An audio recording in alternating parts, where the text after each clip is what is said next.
As the first second-generation battleship in the U.S. Navy, Nevada has been called revolutionary and as radical as Dreadnought was in her day by modern historians. When the ship was completed in 1916, the New York Times declared her the greatest afloat owing to her size, which far surpassed that of earlier American battleships. Her displacement was nearly triple that of the outdated 1890 pre-Dreadnought Oregon, nearly double that of the 1904 Connecticut, and about 8,000 long tons more than Delaware, one of the first U.S. dreadnoughts, completed just 7 years before Nevada. Nevada was the first battleship in the U.S. Navy to feature triple gun turrets, a single smokestack, and an oil-fired steam propulsion system.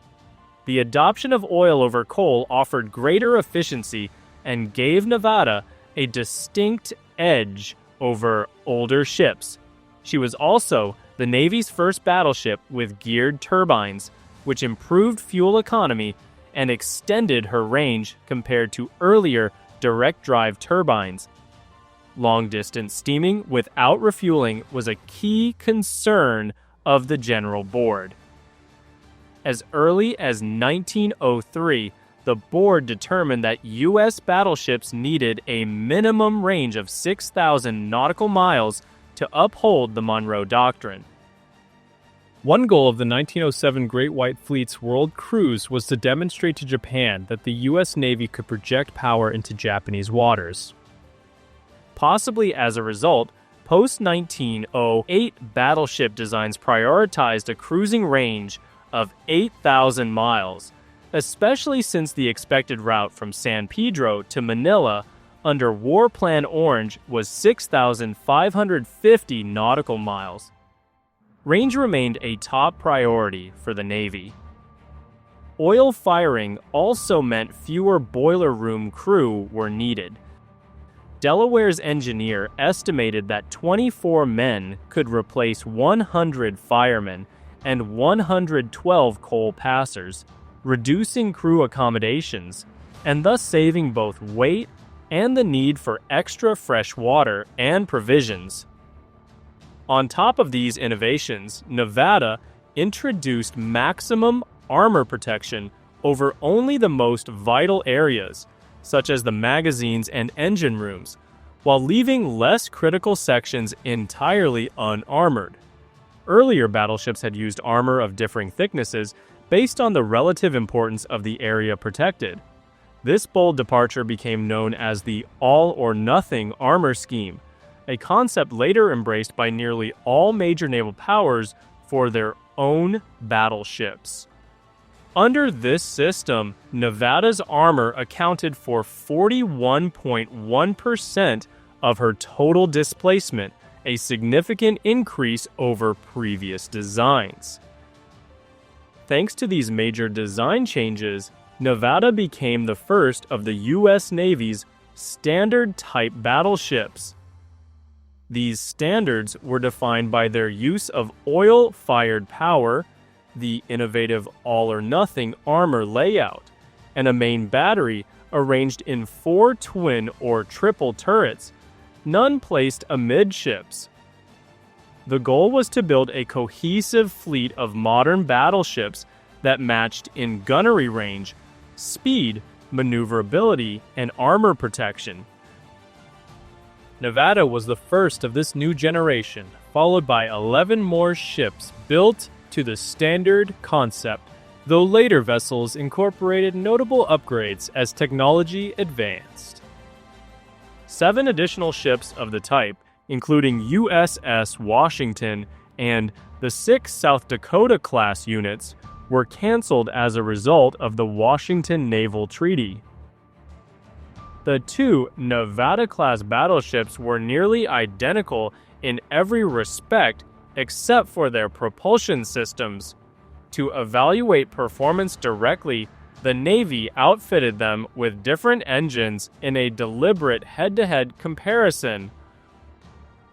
Oklahoma was equipped with traditional vertical triple expansion engines, considered more fuel efficient and dependable than the direct drive turbines used on earlier ships, while Nevada received more modern geared Curtiss steam turbines. Nevada's construction was approved by an act of Congress on March 4, 1911. The main contract was awarded to the Four River Shipbuilding Company on January 22, 1912, for $5,895,000, excluding armor and weapons, with a planned construction period of 36 months. A supplemental contract signed on the 31st of July 1912 for $50,000 covered the cost of adding a geared cruising engine to each propeller shaft, which extended the schedule by 5 months. Her keel was laid on the 4th of November 1912, and by the 12th of August 1914, the vessel was 72.4% finished. Nevada was launched on the 11th of July 1914, sponsored by Miss Eleanor Ann Siebert, niece of Nevada Governor Tasker Oddie and a descendant of Benjamin Stoddard, the first Secretary of the Navy. Nevada was required to complete a series of extensive tests and sea trials before she could be officially commissioned to verify compliance with the original contract terms. These began on November 4, 1915, with a 12-hour endurance run up and down the New England coast, during which she reached a top speed of 21.4 knots. Her acceptance trials were interrupted the following day due to a gale and heavy seas, but resumed on November 6th with a fuel efficiency test, a 24-hour run at 10 knots. The results exceeded expectations. Nevada's oil consumption was 6 pounds per knot below the contract requirement. A second 12-hour trial at 15 knots produced an even better result, 10 pounds per knot below the specified limit. After completing these trials and test runs off Rockland, Maine, she proceeded to the Boston and New York Navy Yards to be outfitted with torpedo tubes, ammunition hoists, and other essential equipment. With all preparations finalized, Nevada was officially commissioned on the 11th of March 1916 at the Charlestown Navy Yard, under the command of Captain William S. Sims, who was succeeded by Joseph Strauss on the 30th of December 1916. Following her outfitting at the Boston and New York Navy Yards, Nevada joined the Atlantic Fleet at Newport, Rhode Island on May 26, 1916. Before the United States entered World War I, she conducted numerous training cruises and fleet exercises based out of Norfolk, Virginia, occasionally sailing as far south as the Caribbean. When the U.S. declared war in April 1917, Nevada remained stateside due to limited fuel oil supplies in Britain. Instead, 4 coal-burning battleships, Delaware, Florida, Wyoming, and New York, from Battleship Division 9 were dispatched on November 25, 1917, to reinforce the British Grand Fleet. Arriving on December 7th, they became the Grand Fleet's 6th Battle Squadron.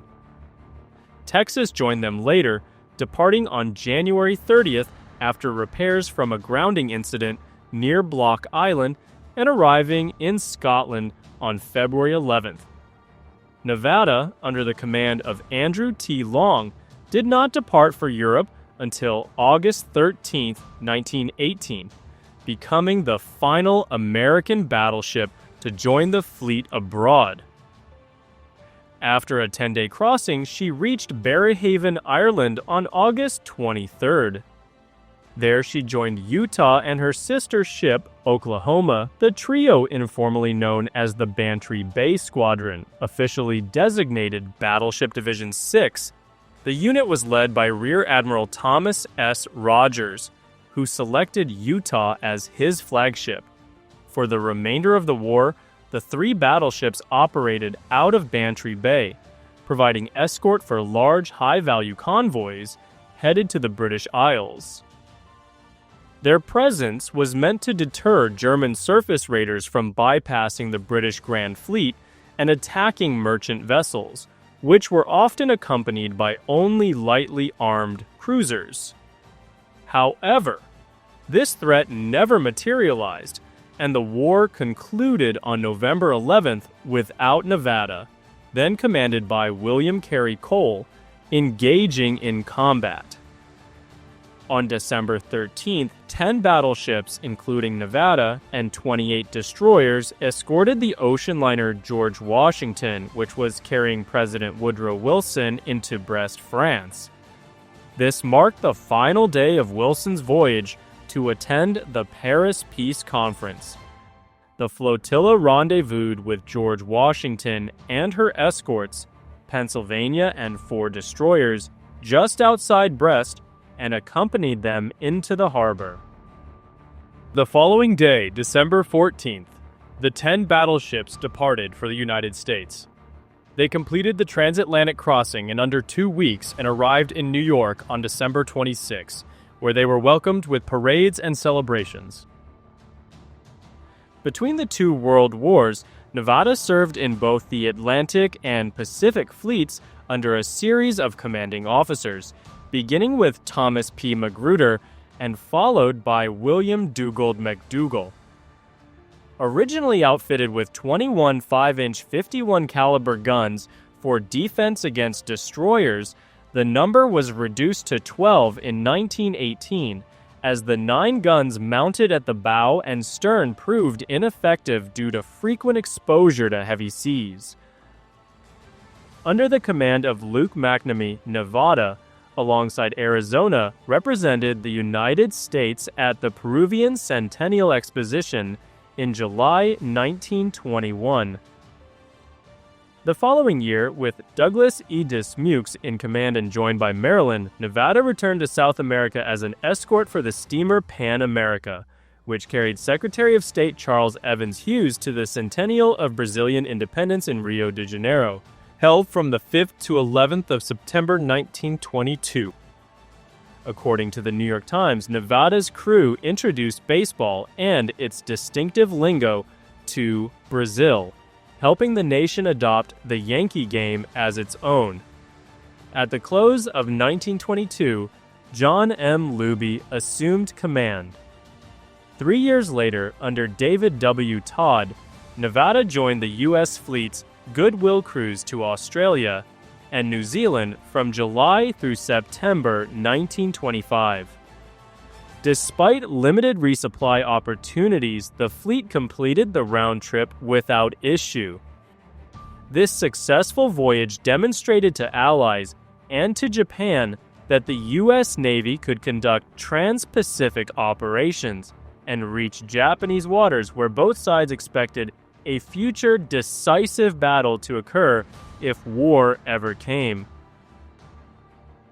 Following the Goodwill cruise, Nevada entered the Norfolk Navy Yard for a major modernization, beginning in August 1927 and concluding in January 1930, with Clarence S. Kempf in command at the start and Hilary H. Royal taking over during the refit. The overhaul included replacing her lattice basket masts with sturdier tripod masts and installing geared turbines salvaged from the recently decommissioned North Dakota. These turbines, retrofitted to North Dakota in 1917 to boost range, replaced Nevada's original steam turbines. Additional upgrades were extensive. Her main gun's elevation was increased to 30 degrees, extending their range from 23,000 yards to 34,000 yards. Anti-torpedo bulges were added. Her 12 Yarrow boilers were replaced by 6 more efficient Bureau Express boilers, reconfigured to accommodate the bulges. 2 catapults were installed for 3 Vought O2U, 3 Corsair biplanes used for 3 spotting. 8 5-inch 25 caliber anti-aircraft guns were mounted. Her superstructure was redesigned, and the 5-inch of 51 caliber secondary battery was repositioned above the hull in a layout similar to the New Mexico class. After modernization, Nevada served with the Pacific Fleet for the next 11 years. On Saturday, December 6, 1941, all of the Pacific Fleet's battleships were in port for the weekend, the first time this had occurred since July 4th. Normally, they rotated duties. 6 would operate with Vice Admiral William S. Pye's Battleship Task Force 1 on one weekend, while 3 would join Vice Admiral William Halsey Jr.'s Fast Carrier Task Force the next. However, since Halsey could not bring the slower battleships along on his rapid mission to deliver fighter reinforcements to the Marines on Wake Island, and it was Pye's turn to remain in port, considered the safest place, the entire battleship force remained anchored that morning. As the sun rose over Nevada on the 7th of December, her band was performing Morning Colors. Moments later, Japanese planes appeared on the horizon, and the attack on Pearl Harbor began. Positioned aft of Arizona during the attack, Nevada was not moored beside another battleship along Ford Island, which allowed her to maneuver, unlike the other 7 battleships present that morning. Her commanding officer, Francis W. Scanlon, was ashore when the assault began.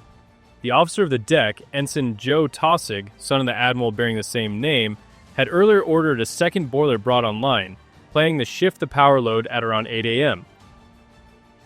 As Nevada's guns opened fire and steam pressure built up in her engineering spaces, a single 18-inch Type 91 Mod 2 torpedo struck near frame 41 at 0810, detonating about 14 feet above the keel.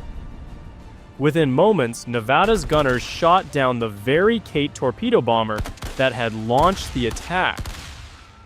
Although the torpedo bulkhead held, leakage at the joints led to flooding of portside compartments between frames 30 and 43, causing a 4 to 5 degrees list. The damage control team corrected this by counter-flooding, and Nevada got underway at 8:40 a.m., with her gunners having already downed 4 attacking aircraft. Ensign Taussig's quick actions likely saved the ship, though he lost a leg in the process. During the second wave of the attack, Nevada became a primary target for Japanese Val dive bombers, whose pilots aimed to sink her in the channel in an effort to block access to the harbor. However, this was a flawed tactical decision. The battleship was unlikely to be sunk by 14 to 18 dive bombers armed only with 250-kilogram bombs, and the 1,200-foot-wide channel was too broad for a single ship to obstruct effectively. As Nevada passed 1010 dock around 9:50 a.m., she was hit by 5 bombs. One detonated over the cruise galley at frame 80. Another struck the portside director platform and exploded at the base of the stack on the upper deck.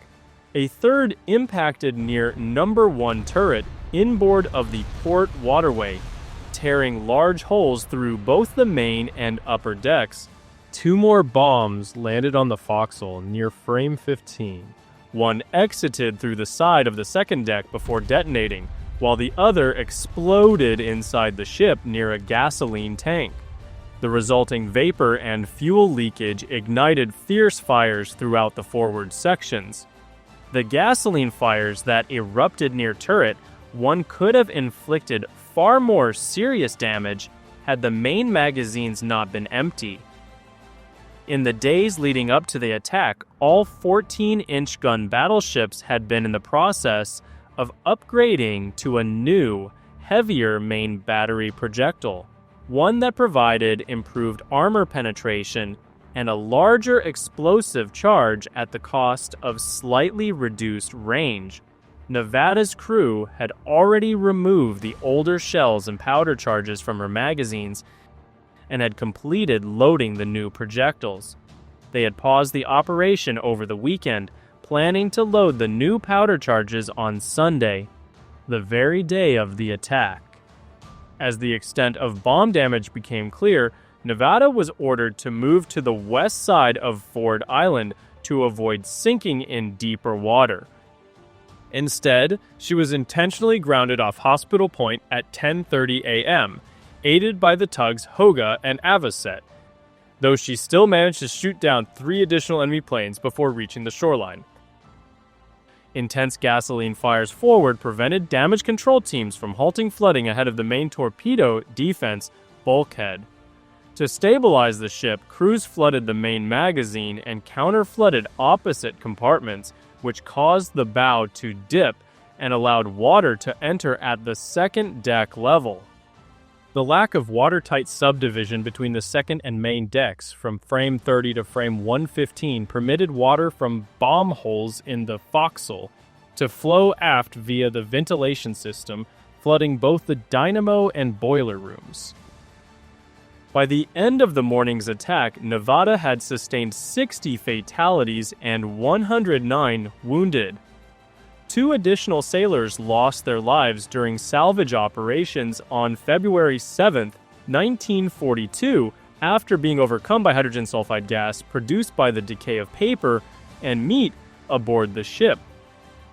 In total, Nevada was confirmed to have taken at least 6 bomb hits and 1 torpedo strike.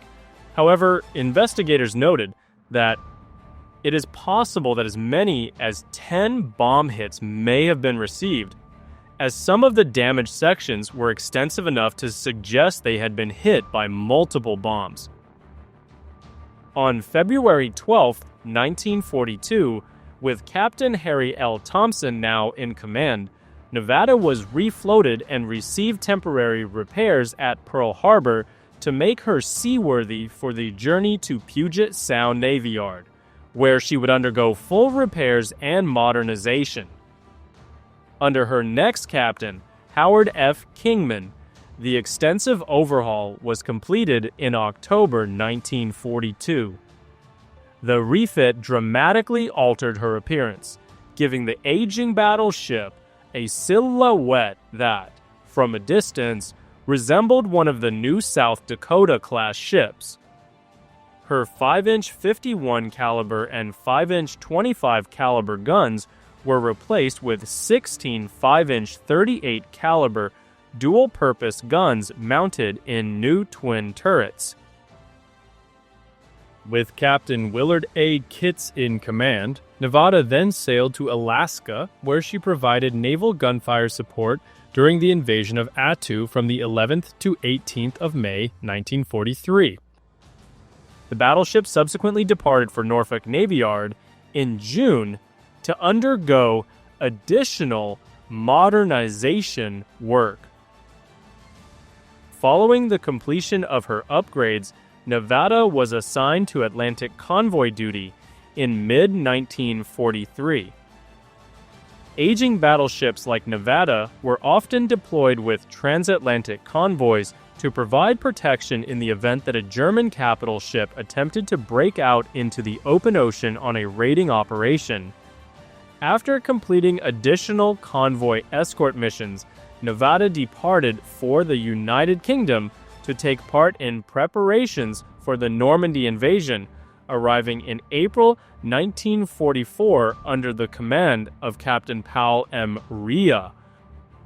Her float plane artillery spotter pilots were temporarily reassigned to VOS-7, operating Supermarine Spitfires out of RNAS Leon Solent. She was selected to serve as Rear Admiral Mortondeo's flagship for the operation. During the invasion, Nevada provided fire support to ground forces from the 6th to the 17th of June, and again on June 25th.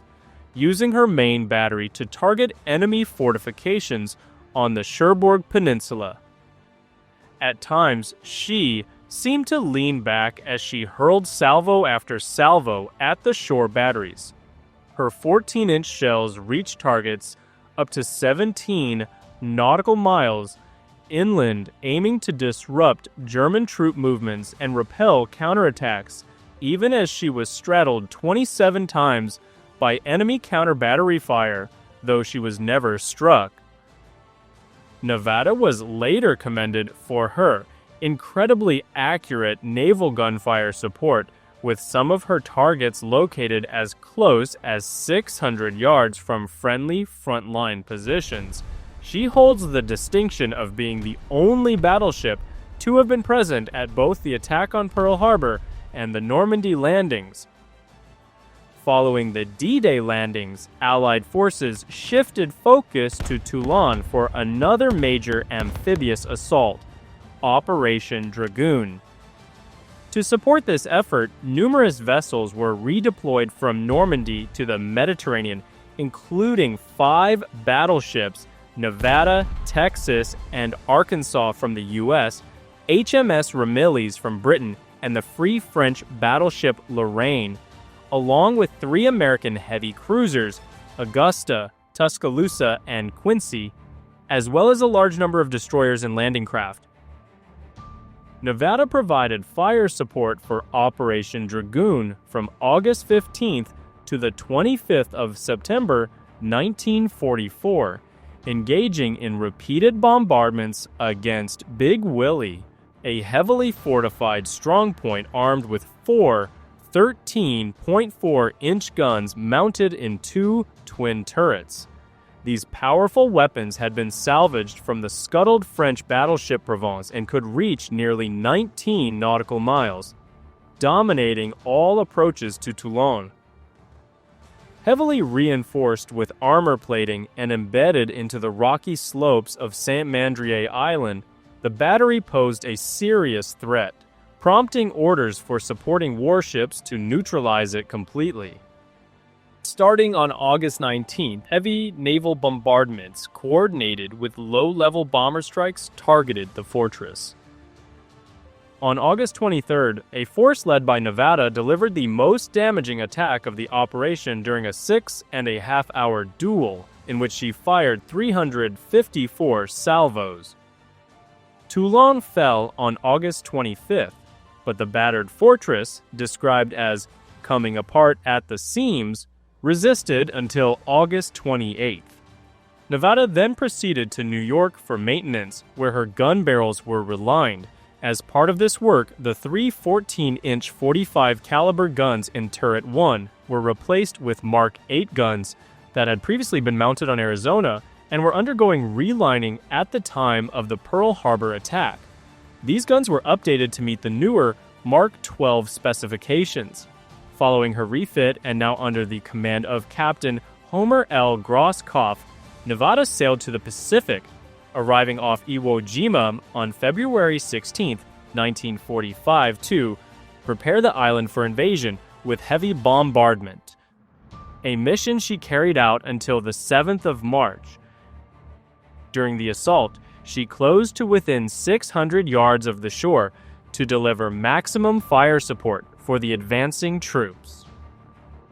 On the 24th of March 1945, Nevada joined Task Force 54, or TF-54, the fire support force, off Okinawa as the pre-invasion bombardment began.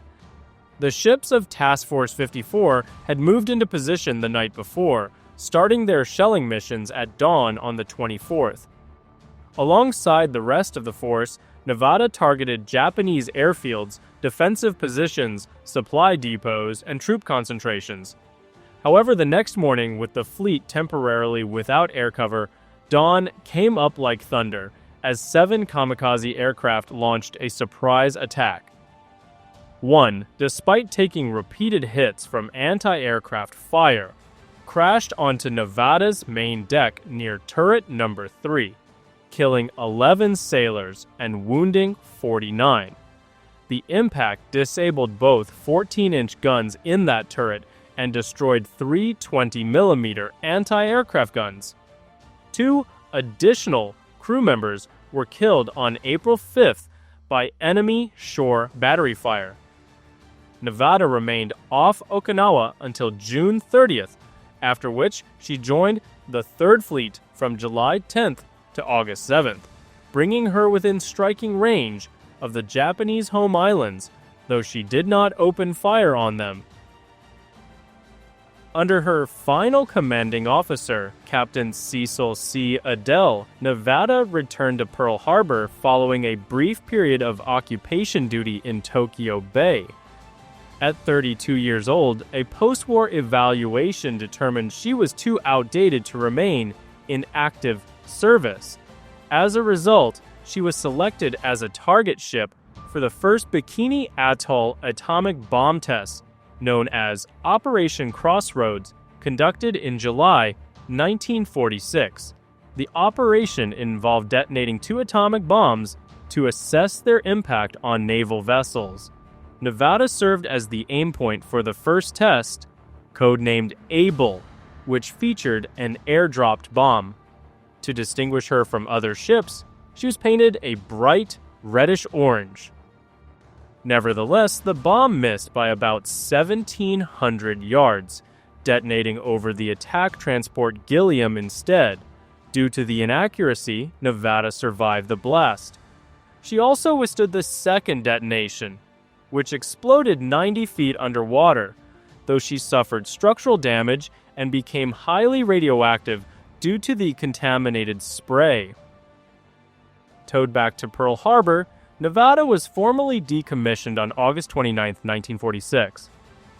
After undergoing extensive examination, Nevada was used as a gunnery practice target by Iowa and 2 other ships on July 31, 1948, approximately 65 miles southwest of Pearl Harbor. Despite repeated shell hits, the battleships were unable to sink her, so a final blow was delivered with an aerial torpedo strike amidships to ensure her sinking.